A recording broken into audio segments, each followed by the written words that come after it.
জানেন কি, আপনার ভেতরেই লুকিয়ে আছে এক সুপ্ত দিব্য শক্তি, যা জেগে উঠলেই বদলে যেতে পারে আপনার পুরো জীবন। মানুষের মেরুদণ্ডের একেবারে মূল স্থানে একটি সাপ যেমন কুণ্ডলী পাখি ঘুমিয়ে থাকে, ঠিক তেমনই সুপ্ত অবস্থায় থাকে এক শক্তি। তাকে বলা হয় কুণ্ডলিনী। এটি কোনো কল্পনা নয়, এটি জীবনের মূল চেতনার আদি শক্তি। যেমন আগুন কাঠের ভেতরে লুকিয়ে থাকে, ঘর্ষণ হলে তবেই সে জ্বলে ওঠে, ঠিক তেমনি সাধনার স্পর্শে জেগে ওঠে কুণ্ডলিনী। যখন একজন সাধক প্রাণায়াম করেন, আসনে শরীর শুদ্ধ করেন, ধ্যানে মন স্থির করেন আর মন্ত্রে চেতনা জাগান, তখন এই শক্তি সুষুম্না নাড়ি দিয়ে ধীরে ধীরে উপরে উঠতে শুরু করে। মূলাধার থেকে স্বাধিষ্ঠান, মণিপুর, অনাহত, বিশুদ্ধ, আজ্ঞা এবং শেষ পর্যন্ত সহস্রার। এটা শুধু শক্তির ঊর্ধ্বগমন নয়, এটা আত্মার বিস্তার।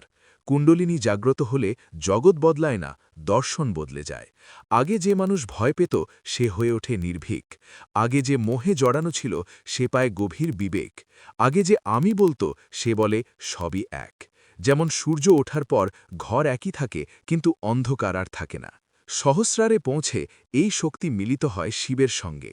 এটাই যোগের চূড়ান্ত অবস্থা, যেখানে সাধক সীমাবদ্ধ মানুষ নন, তিনি বিস্তৃত চেতনা। সময় থেমে যায়, অহং বিলীন হয়, শুধু থাকে অস্তিত্ব। এই পথ সবার জন্য নয়, এটা কৌতূহলের পথ নয়, এটা সাহসের পথ, শৃঙ্খলার পথ, সমর্পণের পথ। যদি আপনি নিজের সীমা ভাঙতে প্রস্তুত হন, তবেই এই পথ আপনার।